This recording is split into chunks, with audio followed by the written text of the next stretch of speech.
They laughed at the scar on her face, until the vampire king lifted her veil. "Hide it," Odalissa murmured, her cold fingers adjusting the heavy black lace over Millicent's face. "The king of the night is coming, and your visage is an insult to the living, let alone the immortal." Millicent did not flinch. "A scar is just a memory carved into the skin, sister." "It is a monstrous deformity," Noeletta whispered from the arched doorway, her emerald silk gown rustling like dead, dry leaves in a winter wind.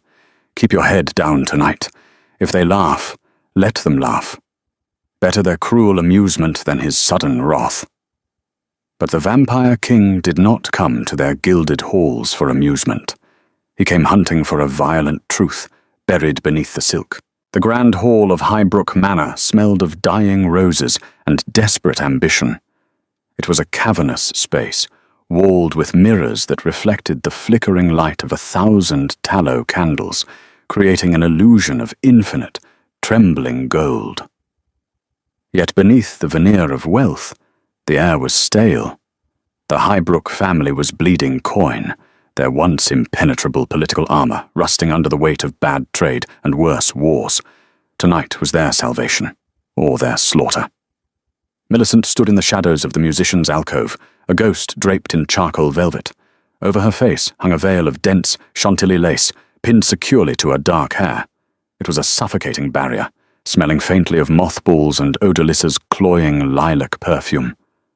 Beneath the fabric, the right side of her face throbbed, a phantom ache in the jagged, star-burst scar that stretched from her temple, narrowly missing her eye, down to her jawline. She traced the edge of the veil from the outside. She remembered nothing of how she received the scar. The family law dictated she had fallen into a hearth as an infant, a clumsy, tragic accident that had ruined her marriage prospects and condemned her to the life of a shadowy spinster. She was the family's hidden shame, a stark contrast to the porcelain perfection of her cousins, Odalissa and Noeletta. Below her, the manor's patriarch, Sedan Highbrook, paced the marble floor like a cornered wolf. His velvet doublet was rich, but the sweat beading on his forehead betrayed a man facing the gallows. Beside him stood Brennan Goldvale, a diplomat from the sun-kissed territories. Brennan was a man constructed entirely of sharp angles and polished smiles, his golden hair catching the candlelight. "They will be here before the moon crests the spire, Sedan," Brennan said, his voice a smooth, oily tenor that drifted up to Millicent's hiding place. "Is the tribute prepared?" "It is," Sedan snapped, adjusting his collar, "though it costs me my soul to hand it over to that leech, Arlen Frosthall." "Frosthall does not deal in souls, my friend. He deals in power, and right now he has the armies to crush Highbrook into dust. Smile, bow, and present the chest." Millicent leaned closer to the balustrade. The chest. For weeks, she had noticed the servants acting strangely. Whispers of missing livestock, of strange silver runnels left in the cobblestones of the lower dungeons. 2 nights ago, she had slipped into Sedan's study and seen a small, lead-lined chest sitting on his mahogany desk. The lock was unlatched. Inside were no jewels, no gold bullion, but 12 crystalline vials filled with a thick, luminescent silver liquid that seemed to pulse with a heartbeat of its own. "Odalissa, Noeletta," Sedan barked, startling Millicent from her memory. The 2 cousins glided into the hall, practically radiating practiced elegance. "Remember your instructions. Do not look directly into his eyes. Offer your necks only in subservience, never in invitation. We are not a brothel. We are a sovereign house, negotiating a truce." "Yes, uncle," they chimed in unison. Noeletta glanced up toward the alcove, her eyes narrowing as she spotted the dark shape of Millicent. She offered a small, cruel smirk, pointing a single manicured finger to her own cheek in a mocking gesture. Millicent turned her gaze away, staring instead at the massive oak doors. She was a spectator to her own family's potential demise. Let them mock her. Let them laugh. She was safe in her invisibility. Suddenly, Brennan Goldvale detached himself from Sedan and walked toward the spiral staircase leading to the alcove. Millicent retreated, pressing her back against the cold stone wall, But Brennan's footsteps were deliberate. He appeared at the top of the stairs, his blue eyes piercing through the gloom. "Lady Millicent," he purred, stopping a few feet away. "Hiding away from the festivities? Or merely guarding the high ground?" "I am where I was ordered to be, Lord Goldvale," she replied, her voice muffled by the lace. "Out of sight. Out of mind." Brennan chuckled, a dry, humorless sound. He stepped closer, invading her space. "Sedan is a fool. He hides his most interesting asset in the dark. Tell me, Millicent, do you ever tire of being the punchline to their private jokes?" "I tire of men who ask questions they already know the answers to." His smile faltered for a fraction of a second, revealing something feral underneath. "You have a sharp tongue. It is a pity about your condition. But perhaps, when this treaty is signed, I might convince your uncle to let you return with me to the sun-kissed territories. I have need of a woman who knows how to observe from the shadows." It wasn't a proposal. It was a threat wrapped in a velvet ribbon. He wanted a spy, a broken, disposable pawn. "I belong to no one, Lord Goldvale, not even to the shadows." Before Brennan could respond, a sound echoed through the manor. It was not a knock.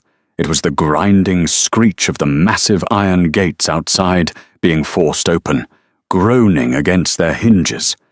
The temperature in the hall plummeted instantly, the candles flickering violently, before settling into a strange, pale blue flame.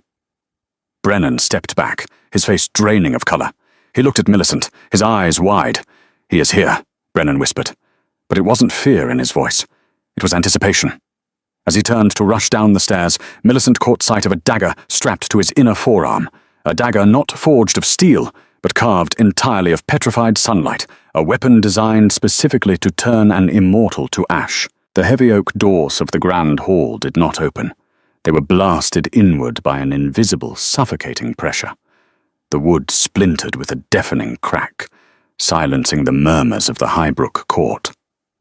Through the ruined threshold walked Arlen Frosthall, the vampire king.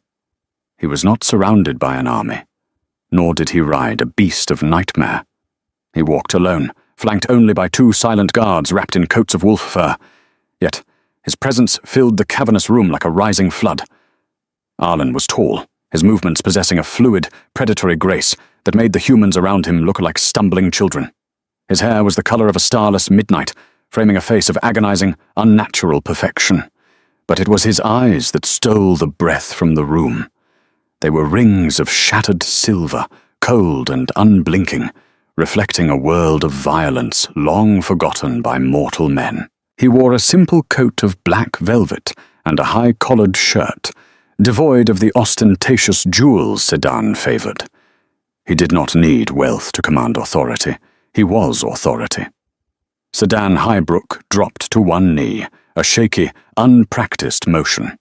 "Your Majesty, House Highbrook welcomes the King of the Night. Arlen walked past him without a glance. He moved directly to the long banquet table set in the center of the hall, running a gloved hand along the edge of a silver platter. "You smell of fear, Sedan Highbrook." Arlen's voice was a low, resonant baritone that vibrated in the marrow of everyone present, and cheap wine. Sedan scrambled to his feet, his face flushed with humiliation. Odalissa and Noeletta, standing near the table, curtsied deeply, their eyes pinned to the floor as instructed. "We have prepared a feast, my king," Sedan stammered, gesturing to the roasted meats and exotic fruits, and, as agreed, the tribute to solidify the Treaty of Ashen Frost. Arlen turned slowly. The tribute. He waved a hand, and one of his guards stepped forward, producing a heavy ledger. "My scribes inform me that Highbrook has failed to meet its border tariffs for 3 decades. A few roasted pheasants will not balance the scales." Brennan Goldvale stepped out from the crowd, bowing smoothly. "Your Majesty, I represent the sun-kissed territories. We have aided Lord Highbrook in compiling a tribute that goes beyond mere gold. Unique offering."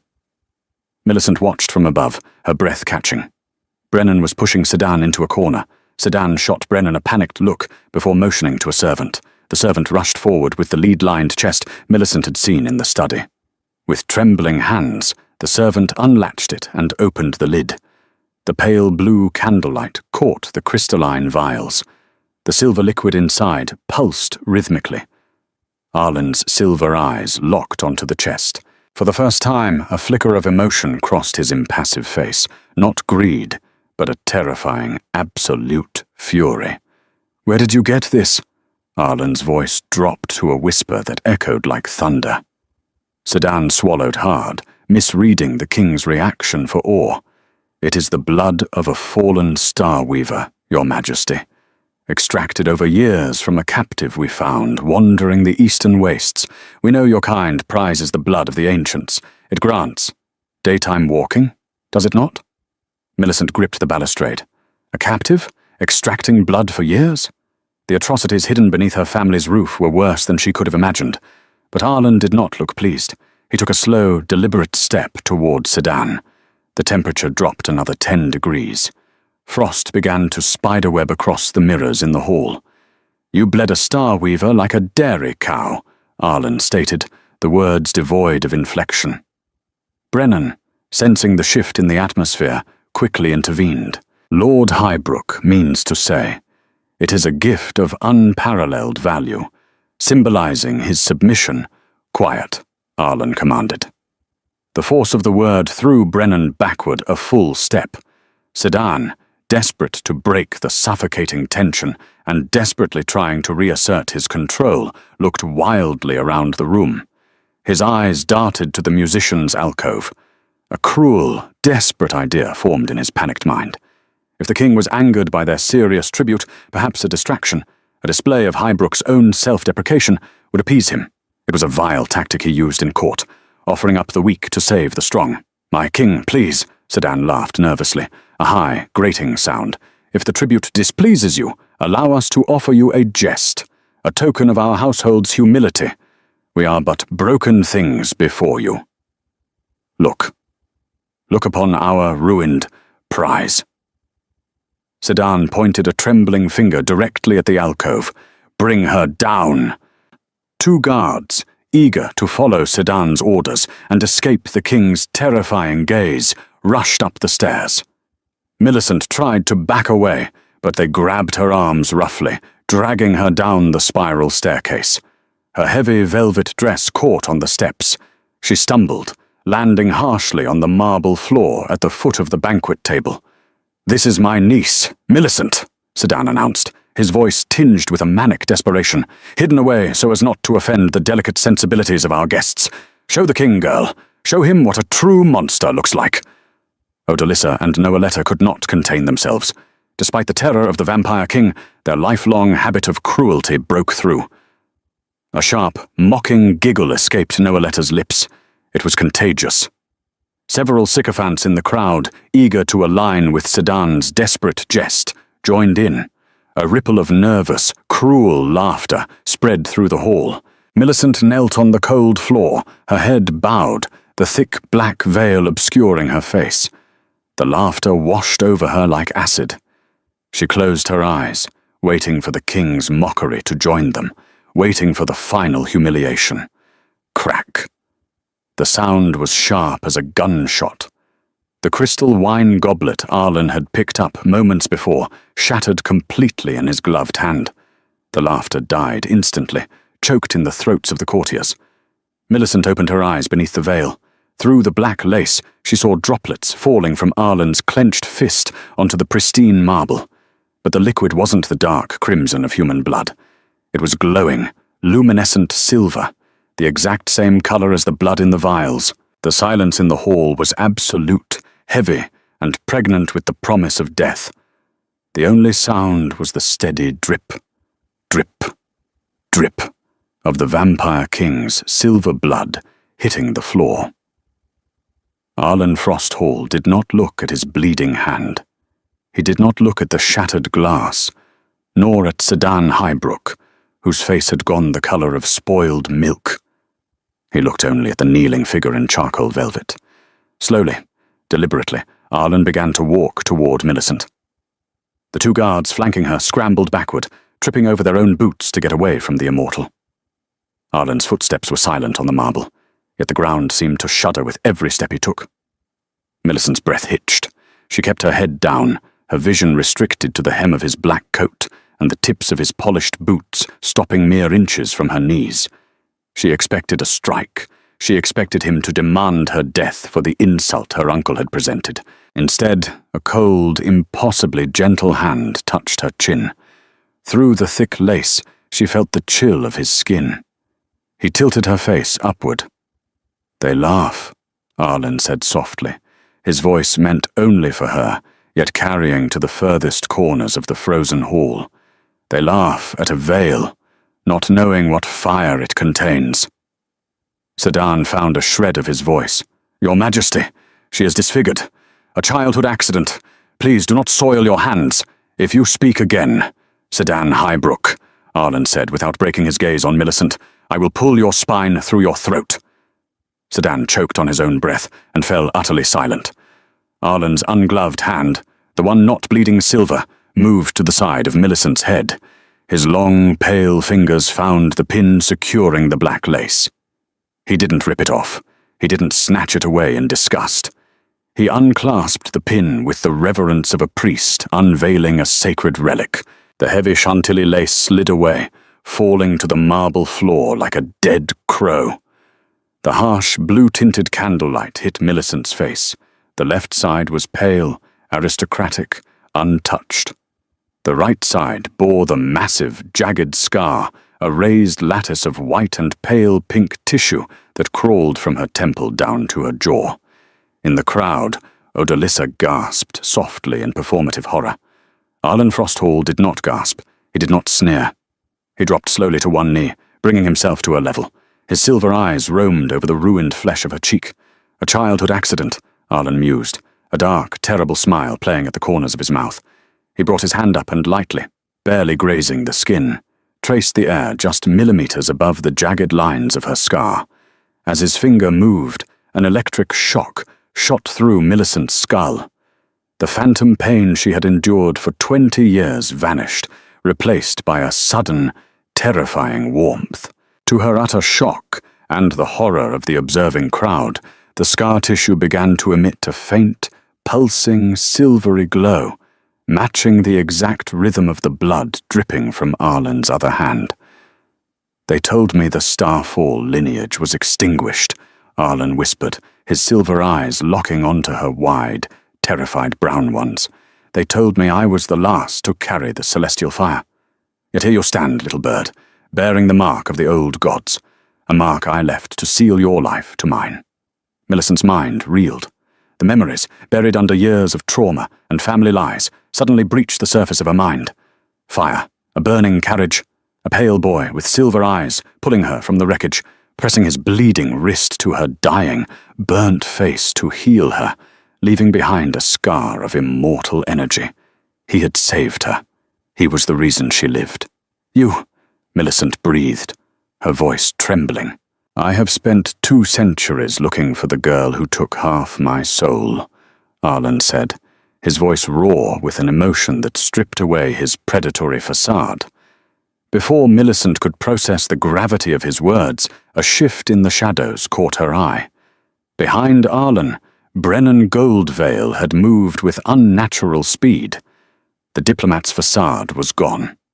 His eyes were wide with fanatical hatred, and in his hand, the dagger carved of pure sunlight blazed to life, illuminating the hall in a blinding golden glare. But Brennan wasn't aiming for the Vampire King's back.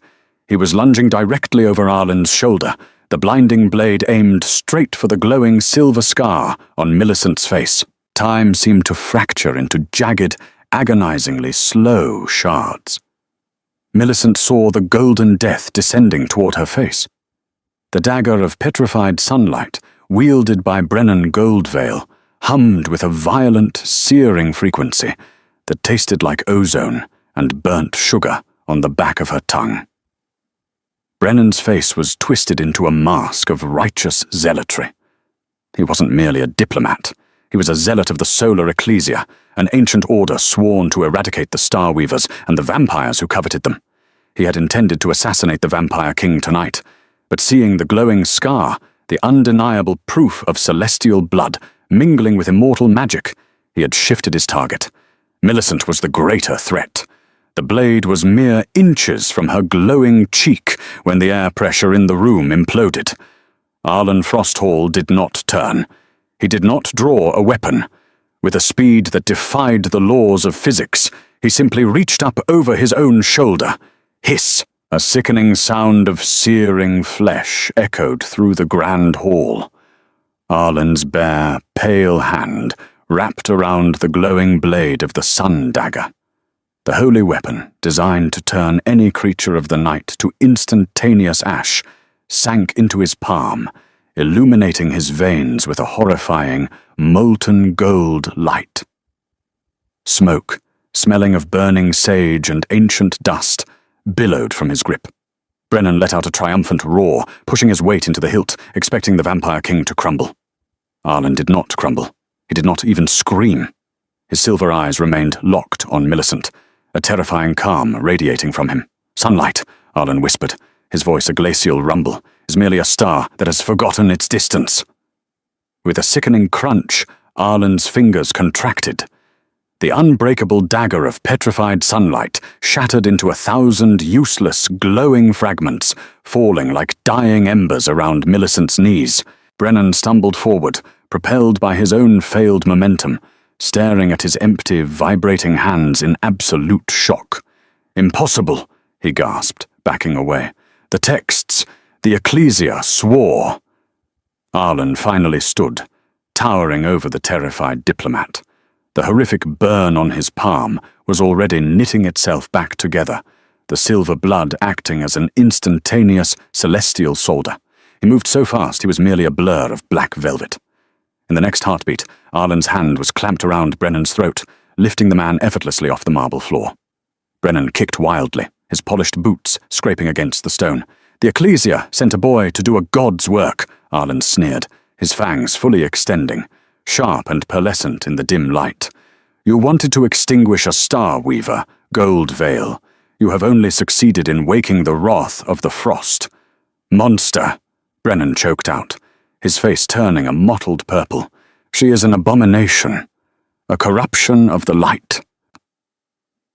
"She is mine," Arlen corrected, the words echoing with a strange, possessive resonance that made the silver scar on Millicent's face throb in tandem. With a flick of his wrist, Arlen threw Brennan across the massive hall. The diplomat crashed into a towering mirror, shattering it into a rain of silvered glass before slumping to the floor, unconscious. The hall was engulfed in a terrified, breathless silence. Sedan Highbrook was shaking so violently his teeth chattered. Odalissa and Noeletta clung to each other, their cruel arrogance entirely evaporated, replaced by raw, animal panic. Arlen turned back to Millicent. He extended a hand, the very hand that had just crushed a holy weapon. Millicent stared at it. Her entire reality had unraveled in the span of 5 minutes. She was no clumsy spinster ruined by a hearth-fire. She was a star weaver, a vessel of ancient celestial magic, and the most feared creature on the continent had just claimed her. Hesitantly, she placed her hand in his. His skin was cold, but the moment their fingers intertwined, a surge of profound warmth flooded her veins, chasing away the bone-deep chill she had felt her entire life. He pulled her to her feet with gentle ease. "Lord Highbrook," Arlen said, his back to the cowering patriarch, "you have presented your tribute, and I have found my prize." "Take her!" Sedan cried out, his voice shrill. "Take the girl, your majesty. She is yours. Erase our debts, spare our lives, and take the freak." Arlen's head snapped toward Sedan, his silver eyes flashing with a predatory gleam. "Do not mistake my reclamation for a pardon, Sedan. You bled one of her kind in your dungeon to fill those vials. A debt is owed for that sacrilege." Sedan blanched.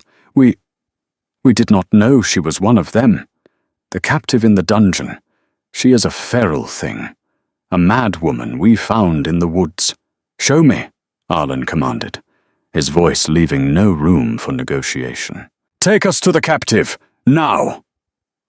As Sedan scrambled to find his keys, whimpering under his breath, Arlen pulled Millicent slightly closer to his side. She looked up at his flawless, terrifying profile. "Why me?" she whispered, the question tearing from her throat. "What am I to you?" Arlen looked down at her, his expression softening imperceptibly. "You are the anchor I cast into the living world 2 centuries ago. And down in that dungeon, little bird, you are about to discover exactly who cut the rope." The descent into Highbrook Manor's lower levels was a plunge into purgatory. The air grew thick and damp, smelling of ancient stone, copper, and a cloying, metallic sweetness that Millicent now recognized as the scent of the silver blood. Sedan led the way, holding a single, trembling lantern. Arlen walked beside Millicent, his grip on her hand firm and reassuring, a strange contrast to the terrifying aura he projected. Behind them trailed Odalissa and Noeletta, forced to accompany the procession by Arlen's silent, wolf-cloaked guards. The cousins' silken gowns dragged through the filth of the stone steps, their vanity finally broken by true terror. "I warned you, Sedan," Odalissa hissed venomously from the rear, her voice trembling. "I told you to burn that creature in the cellar. But your greed—" "Shut your mouth, you foolish girl," Sedan snapped back, his voice echoing off the curved stone ceiling. "It was her blood that bought your gowns and your dowries." Millicent felt a wave of nausea. The fine velvet she wore, the food she ate, all of it was paid for by the torture of whatever lay ahead. And if she truly was a star weaver, she was wearing the price of her own kind's suffering. They reached the lowest level. A heavy iron door, etched with crude, hastily drawn wards, stood at the end of the corridor. "Open it," Arlen demanded. Sedan fumbled with a ring of heavy iron keys, finally slotting one into the lock. It turned with a rusted shriek. The door swung open, revealing a cell illuminated only by the faint, pulsing silver glow of its occupant. Millicent stepped forward, her breath catching in her throat. Chained to the far wall by thick iron manacles was a figure so frail she looked like a bundle of rags left to rot. Her hair was stark white, falling in matted clumps over her face. Her skin was translucent, mapping a network of glowing silver veins beneath the surface. Her arms were covered in hundreds of small, jagged scars, the harvest sites of the Highbrook wealth.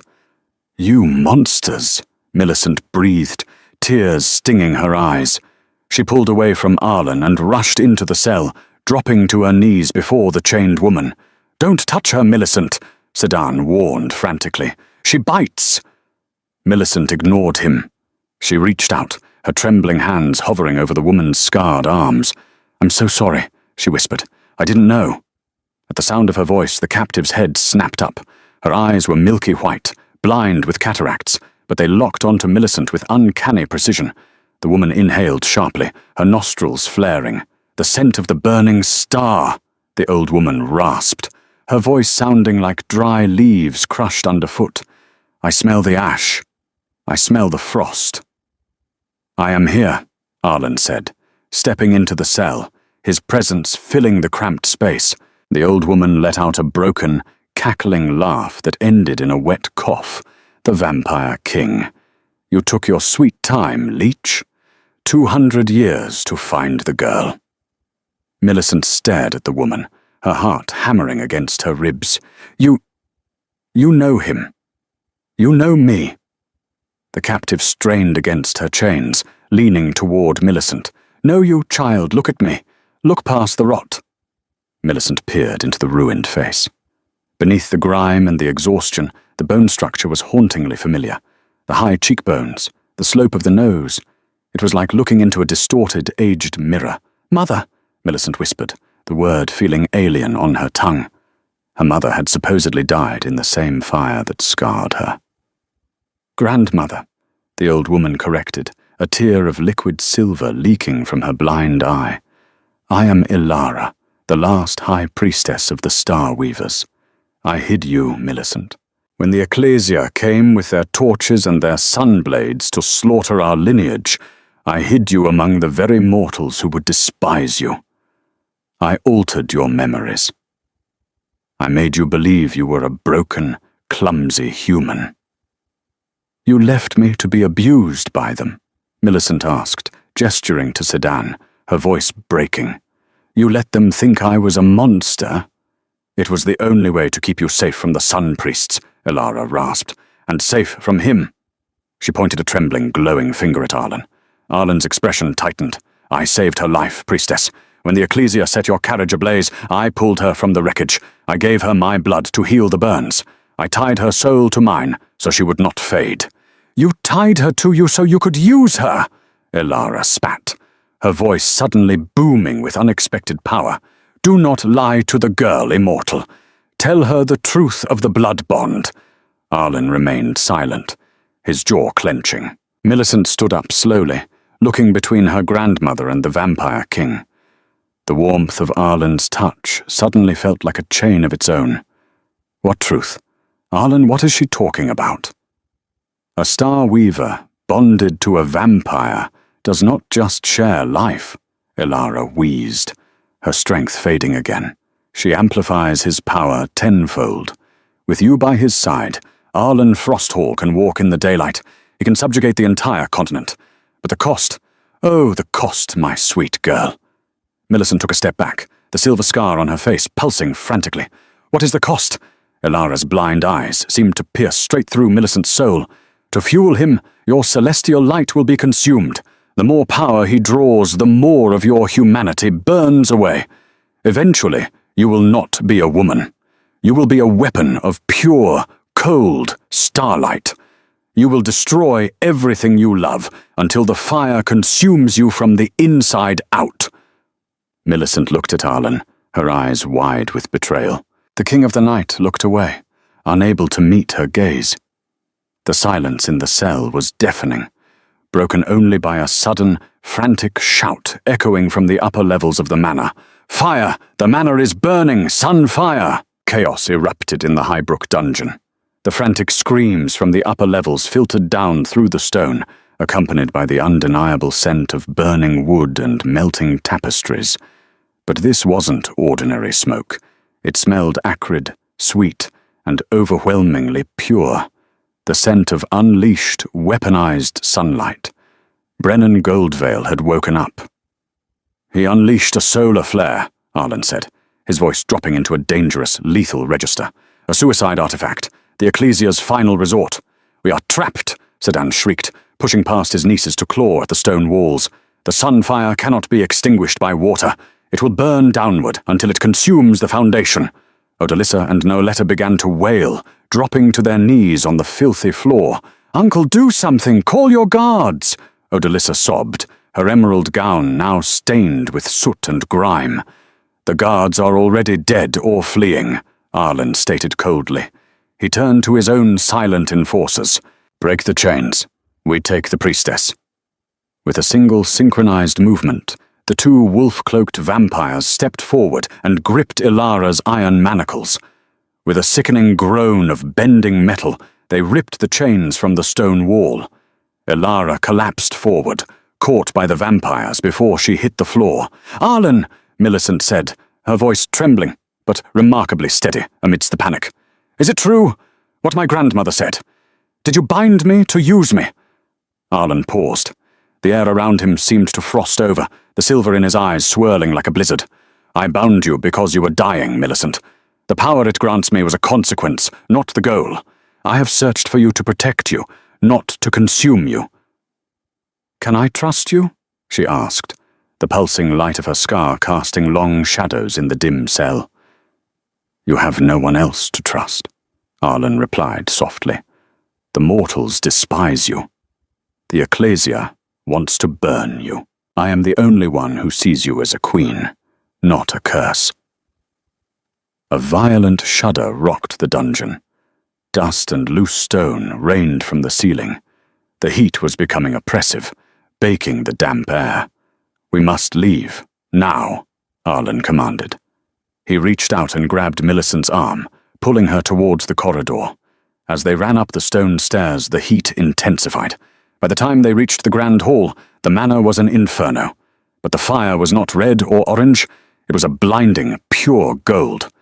The sunfire licked across the tapestries and the wooden beams, burning with a ferocious, hungry intelligence. It did not produce ash, it simply unmade everything it touched into a blinding white light. Brennan Goldvale was nowhere to be seen, likely consumed by his own fanatical weapon. Arlen hissed in pain as they entered the hall. The ambient light of the sunfire was agonizing to him. His pale skin began to blister, just from proximity. His guards threw their thick wolf cloaks over Ilara to shield her, but they too were smoking. "The main doors are blocked by the collapse," Arlen growled, shielding his face with his velvet sleeve. "We must find the eastern terrace." "Wait!" A pathetic cry cut through the roar of the flames. Millicent turned. Trapped behind a fallen, burning beam were Odalissa and Noeletta. Their silk dresses were singed, their perfect hair ruined. Sedan was nowhere in sight. He had abandoned them in his own cowardly flight. "Millicent, please!" Noeletta screamed, coughing on the radiant smoke. "Don't leave us!" "They mocked you," Arlen said, his voice strained as the holy heat pressed against his immortal form. "They locked you in the dark. Let them burn in the light." Millicent stared at the cousins who had made her life a living hell. She remembered the laughter, the heavy black veil, the years of psychological torture. A dark, vindictive part of her wanted to walk away, but as the golden fire surged towards them, a strange sensation erupted within Millicent. The scar on her face didn't just pulse, it flared. The blinding, painful heat of the sunfire in the room suddenly felt pliable, like water waiting to be directed. She remembered her grandmother's words, a weapon of pure, cold starlight. She wasn't just a battery for a vampire. She was a star weaver. She commanded the celestial bodies. "No," Millicent said. She stepped away from Arlen's protective grasp and walked directly toward the blinding, golden inferno. "Millicent, stop!" Arlen shouted, reaching for her, but the radiant heat of the room forced him back. Millicent raised her hands. The scar on her face burned so bright it rivaled the flames. She focused on the sunfire trapping her cousins, feeling the arrogant, destructive energy of the holy weapon. She didn't try to extinguish it. She commanded it. With a breathless gasp, she pulled her arms back. The golden fire detached from the fallen beam. It swirled through the air like a ribbon of liquid light, rushing toward her. Noeletta and Odalissa screamed, burying their faces in the floor. But the fire didn't burn Millicent. It swirled around her arms, absorbing into the glowing silver scar on her cheek, feeding her an intoxicating, terrifying rush of raw power. She held the energy of a localized sun within her veins. The path to the cousins was clear. Millicent turned back to look at Arlen. Her eyes, normally a soft brown, were now entirely silver, glowing with the combined light of his immortal blood and the consumed sunfire. She looked terrifying. She looked divine. "Get up," Millicent commanded her cousins, her voice echoing with a multi-layered resonance that shook the remaining glass in the manor. "Run to the eastern terrace. If you fall behind, I will let the fire have you." Odalissa and Noeletta scrambled to their feet, sobbing in terror, and bolted past her toward Arlen and the guards. Millicent stood in the center of the burning hall, the golden fire retreating from her presence. She had saved them. But as she felt the immense, terrifying power thrumming just beneath her skin, she realized the true twist of her fate. She didn't know how to turn the power off. The power of a dying star is not meant to be housed within mortal flesh, nor is it meant to be held by a soul accustomed only to shadows. Millicent stood in the epicenter of the grand hall, a living, breathing supernova. The golden sunfire she had commanded from the burning rafters did not dissipate. It coiled beneath her skin, racing through her veins in a terrifying, coruscating dance. Her usually pale complexion was flushed with an unnatural, radiant heat, and the silver scar on her face had become a blinding beacon, projecting rays of solid light that sliced through the thick, oily smoke of the collapsing manor. She looked down at her hands. They were trembling, translucent, the bones visible as dark silhouettes against the searing, golden energy radiating from within. She felt no pain, only a horrific, overwhelming fullness, a pressure that threatened to shatter her physical form into a million glowing atoms. "Millicent!" Arlen's voice cut through the roaring inferno, a desperate anchor in a sea of fire. He stood at the edge of the hall, his black velvet coat smoking, his pale skin blistering under the ambient holy radiation she was now emitting. He could not approach her. To touch her now, infused as she was with the Ecclesia's most potent weapon, would be to invite instantaneous incineration. "I cannot hold it," Millicent gasped, her voice echoing with that terrifying, multi-layered resonance. When she spoke, sparks of liquid gold fell from her lips, scorching the marble beneath her boots. "It is unmaking me." "You are a star weaver," Arlen commanded, his silver eyes flashing with unyielding authority, refusing to let her succumb to the panic. "The fire does not consume you, it serves you. Force it down. Bind it to the silver in your blood." "How?" she screamed, as a massive oak chandelier, consumed by the blaze, crashed to the floor inches away, sending a plume of embers into the air. "Remember the cold," Arlen shouted over the din. "Remember the ice of my touch when I lifted your veil, the darkness of the alcove where you hid. You cannot fight fire with fire, Millicent. You must smother it with the void." Millicent closed her blazing silver eyes. She blocked out the roar of the collapsing Highbrook Manor. She blocked out the distant, pathetic weeping of her cousins near the eastern terrace. Instead, she reached into her own traumatic past. She remembered the suffocating weight of the black Chantilly lace. She remembered the cold, lonely nights in her unheated chambers, the chilling certainty of her own irrelevance. She took that cold, dark emptiness and pushed it against the raging, arrogant sunfire in her veins. The collision within her body was agonizing. She let out a guttural, tearing cry, falling to her knees. The golden light flared violently, blinding everyone in the room, and then, slowly, agonizingly, it began to dim. The gold shifted to a pale, luminous silver, retreating from her extremities, condensing and solidifying around the jagged lattice of the scar on her right cheek. She collapsed forward, her hands hitting the blistering marble. The overwhelming light was gone, replaced by a steady, manageable silver glow emanating from her face. She was panting, her dark hair plastered to her sweat-drenched forehead. She had survived the crucible. Arlen crossed the room in a blur of motion.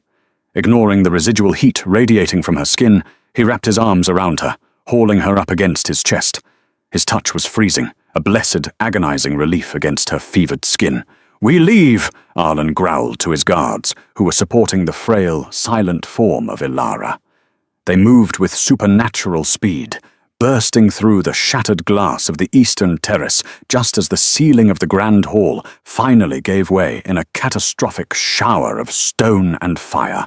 They ran into the freezing, snow-covered labyrinth of the Highbrook Gardens.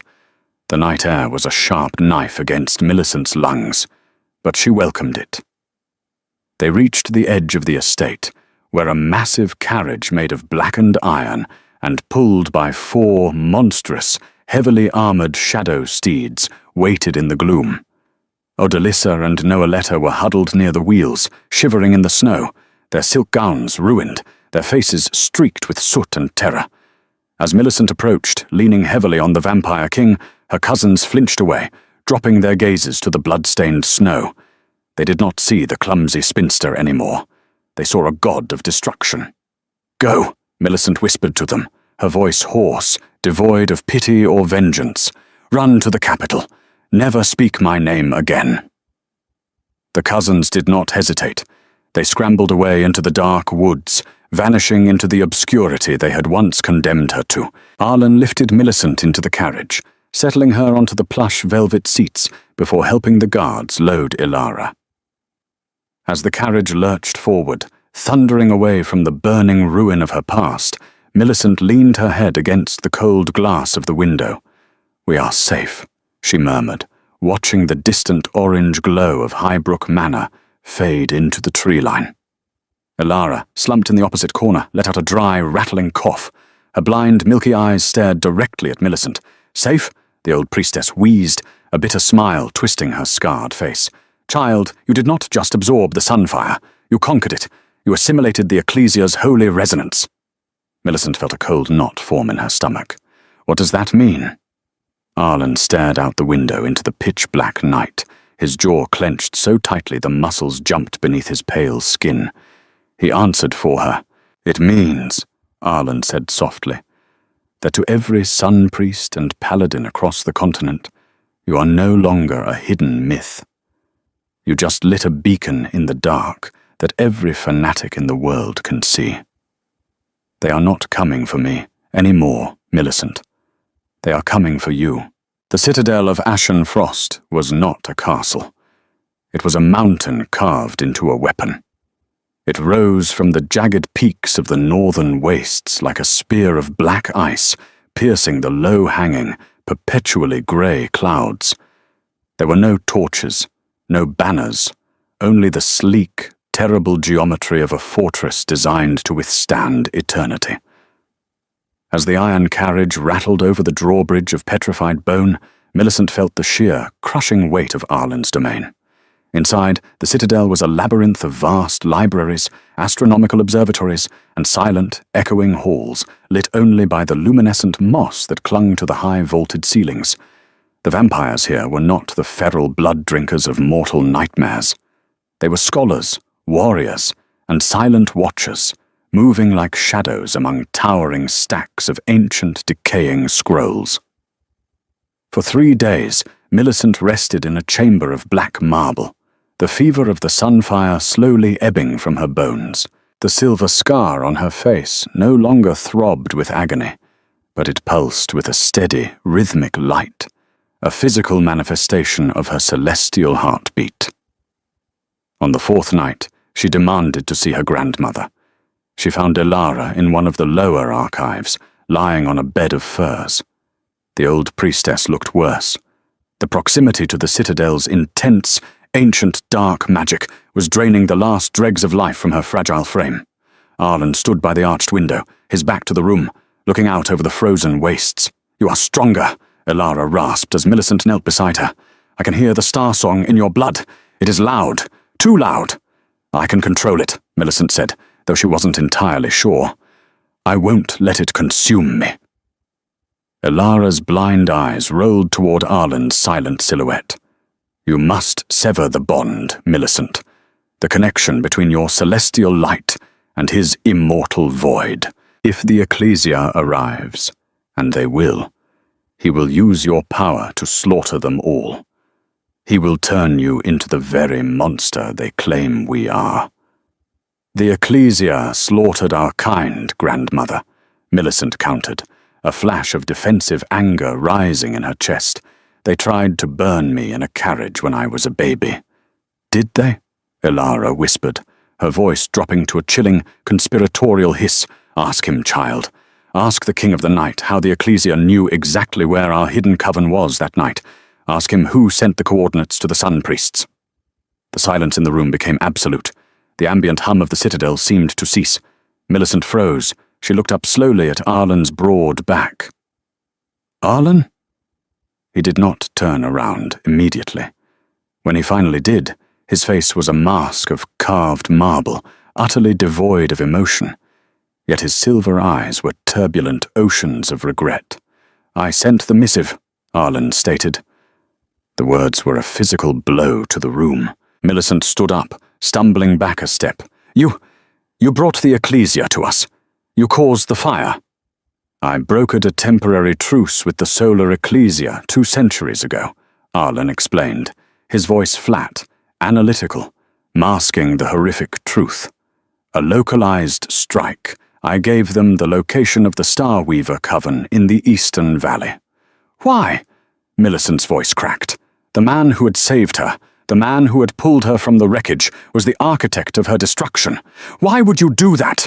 "Because your grandmother is lying to you," Arlen snarled, his composure breaking for a fraction of a second.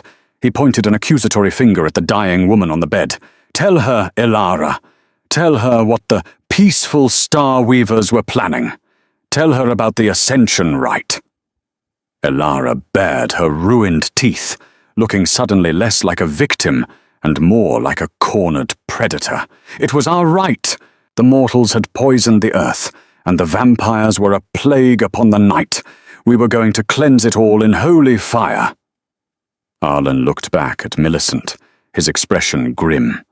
Your coven wasn't hiding, Millicent. They were preparing to detonate the ley lines of the continent.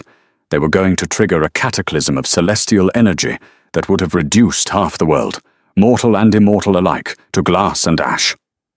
I could not breach their wards alone, so I used the ecclesia.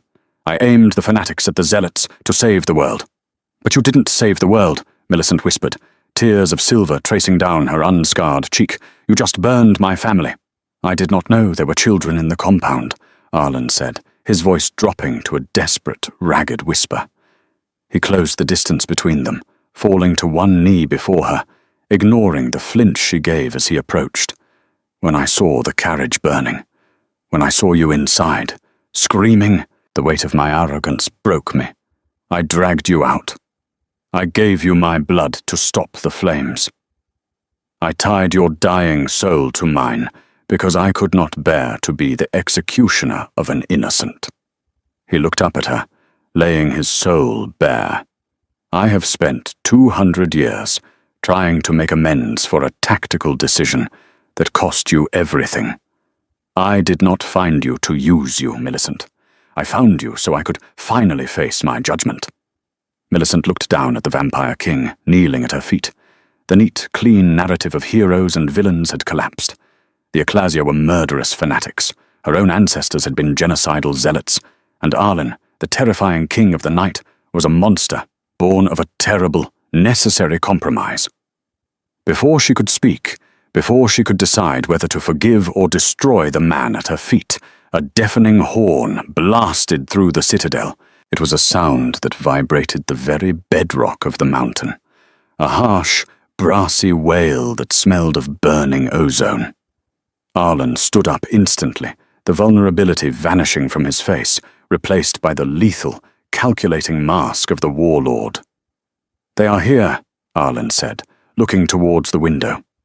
Millicent rushed to the glass. On the horizon, cresting the ridges of the northern wastes, a sea of golden light was rising. It was not the dawn. It was an army of 10,000 ecclesia paladins, marching with banners of woven sunlight, and at their vanguard, riding a beast of pure, animated flame, was a figure that defied reality. Half of his body was charred black, the other half glowing with an unstable, radioactive golden light. Brennan Goldvale had survived his own suicide weapon, and he had brought the wrath of the sun to the gates of frost. The siege of the citadel was a clash of opposing fundamental forces. From the high parapets, Millicent watched as the ecclesia's catapults hurled boulders of petrified sunlight against the citadel's walls of black ice.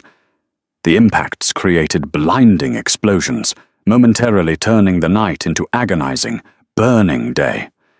In response, Arlen's vampires did not use arrows. They stood upon the walls and sang, a deep, resonant, throat-singing chant that summoned localized blizzards, freezing the ecclesia vanguard solid in their armor. It was a beautiful, horrifying slaughter. Arlen stood beside Millicent, his long black sword drawn, the blade absorbing the ambient light.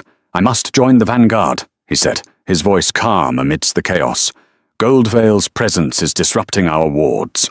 If I do not break their line, they will breach the lower gates. You will be torn apart, Millicent said, her eyes fixed on the glowing, monstrous form of Brennan below. He is not a man anymore.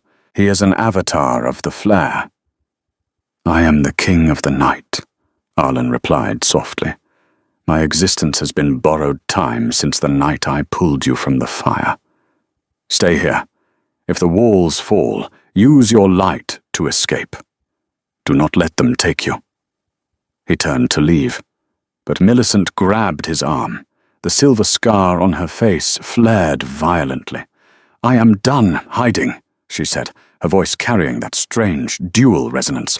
I am done being a pawn for my family, a battery for my grandmother, and an excuse for your redemption. This war ends tonight. Before Arlen could stop her, Millicent stepped up onto the crenellations of the wall. She closed her eyes and inhaled the scent of ozone, blood, and ice. She felt the blood bond between her and Arlen, a thick, invisible cable of energy tying her life to his darkness. She felt the celestial sunfire she had absorbed from the manna resting heavily in her veins. She did not choose the light. She did not choose the dark. She chose herself. Millicent stepped off the wall. She did not fall. The raw, celestial energy within her ignited, catching her mid-air. She drifted down towards the battlefield, a beacon of blinding silver light descending into the chaotic clash of gold and black. The battlefield fell silent.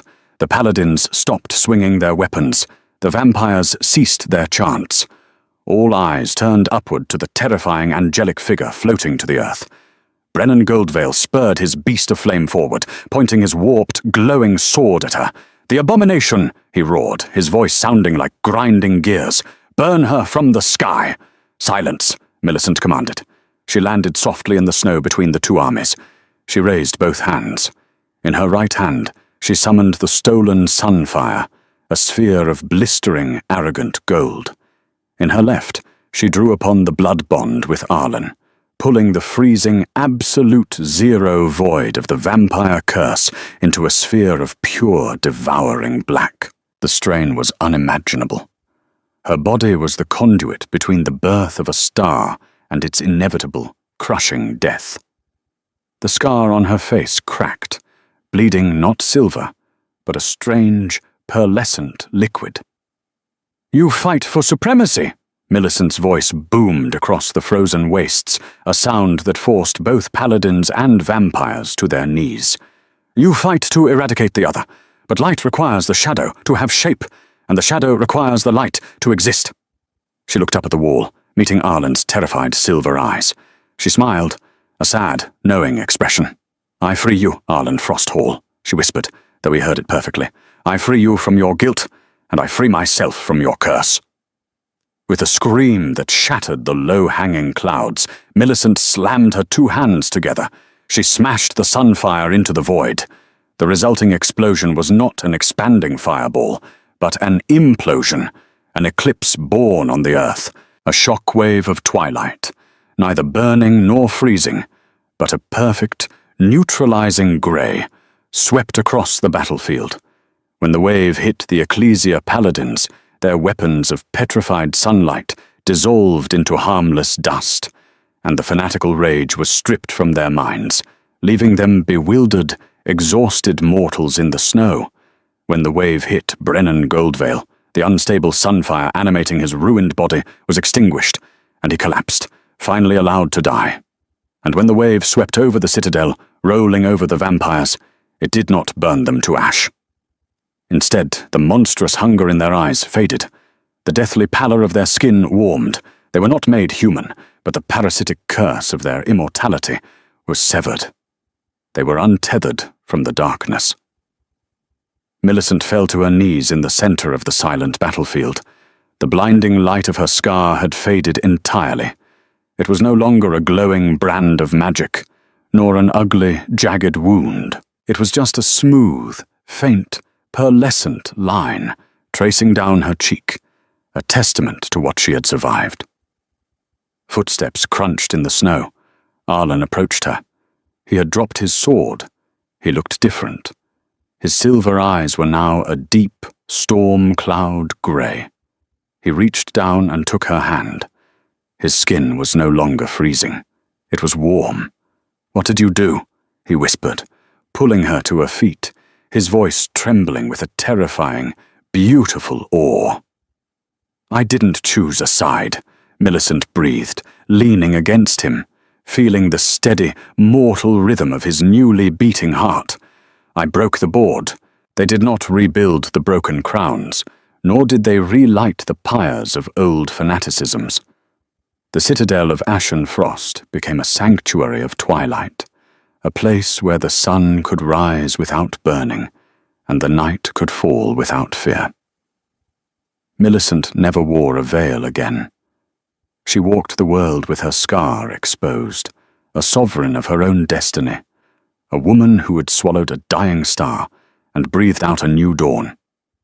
She found love not in the shadows of subservience, but in the fierce, equal light of an unburdened soul beside a king who had happily traded eternity for a single, finite lifetime with her.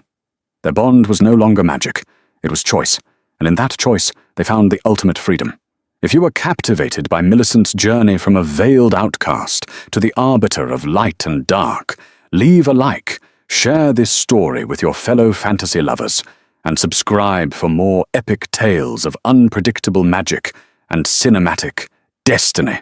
Let me know in the comments, would you have forgiven Arlen?